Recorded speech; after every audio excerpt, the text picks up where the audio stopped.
Good morning, everyone. So, today I wanted to do a live about how you're going to move forward. So, I've touched base with a lot of people, especially over the weekend, and I have received some beautiful, beautiful messages about how this community is saving them. Basically, to put it in a roundabout way, their mental health is so much better, their physical health is so much better, and that has really spurred me on to continue to be of service to you guys, because as a business owner, it can be overwhelming, period. But to be a business owner in this current condition it can be really stressful. But the fact that we have you guys and the fact that we have built such a strong community is something really, really special, and something that will fuel my fire every single day. So, that aside, I wanted to talk about 3 things today: destination addiction, shifting your mindset, and creating a routine. So, destination addiction is basically a preoccupation with the idea that happiness is in the next place. So, happiness is when the coronavirus is done. Happiness is when I can start to work out again. Happiness is when I'll get my shit together and start eating better. Happiness is when I can go back to work. So you're basically delaying your happiness because of some future event that hasn't happened yet. So until you give up the idea that happiness is somewhere else, it will never be where you are right now. So let that sink in. And ask yourself, are you buying in on destination addiction? When this blows over, then. When this happens, then. You're only pushing happiness further and further away from yourself. So that's destination addiction. I think it's a really, really cool concept, because I think that we as humans, we're hardwired to tap into survival mode. What can we do to protect ourselves?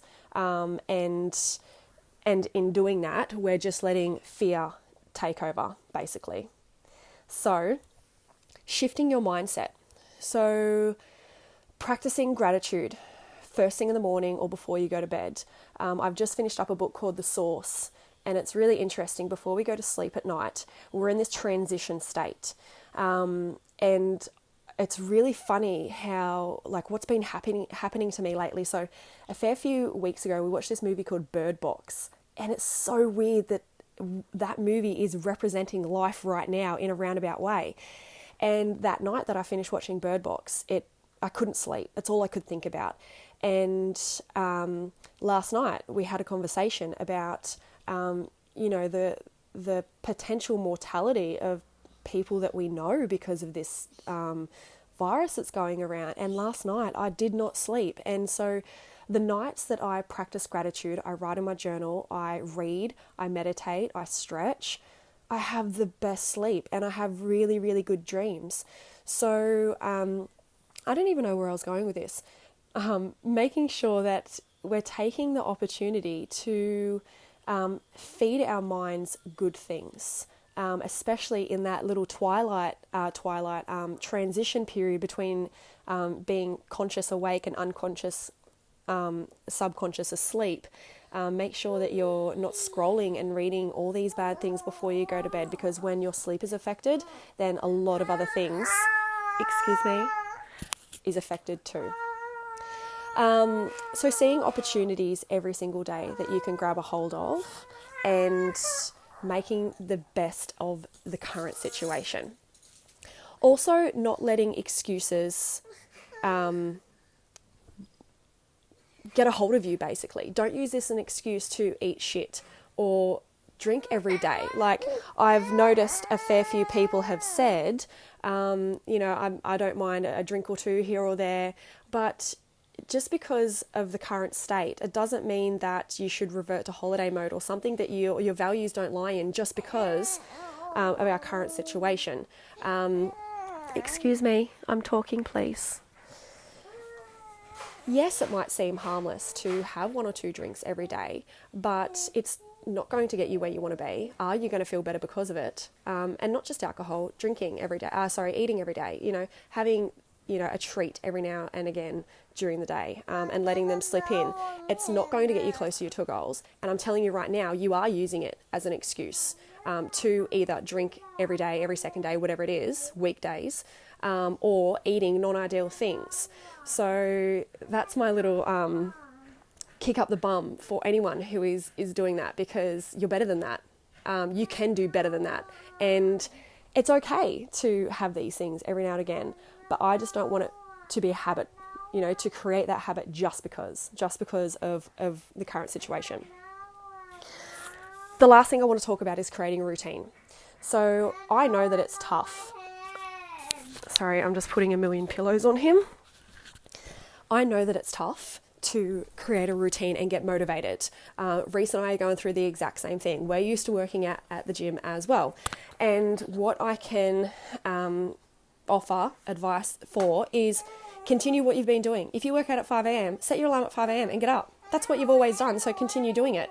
Just because, your work might look different at the moment, your life might look different at the moment, it doesn't mean that you can't still cement that same routine that you've been building for months and months and months and months.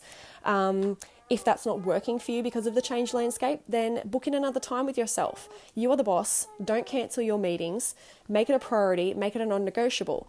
And set those standards for yourself. So if you say, all right, I'm going to set my alarm 5 a.m, 3 days a week and do the workouts, then that's your current routine.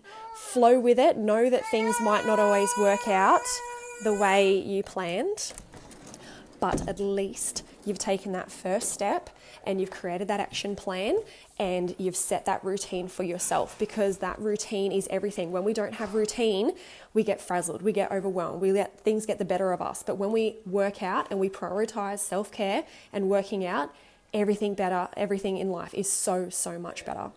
So I hope a few of those points, destination addiction, shifting mindset, and creating a routine has resonated with a few people. Just know that you're not alone in this. Everyone is affected somehow. We just have to keep our chin up and our standards high for ourselves, and don't continue to let our emotions determine our outcomes, or those non-ideal emotions to determine our outcomes. So I hope everyone has a beautiful day and a beautiful start to their week. Know that you are in control of your decisions and your choices that you make, and we'll see you soon.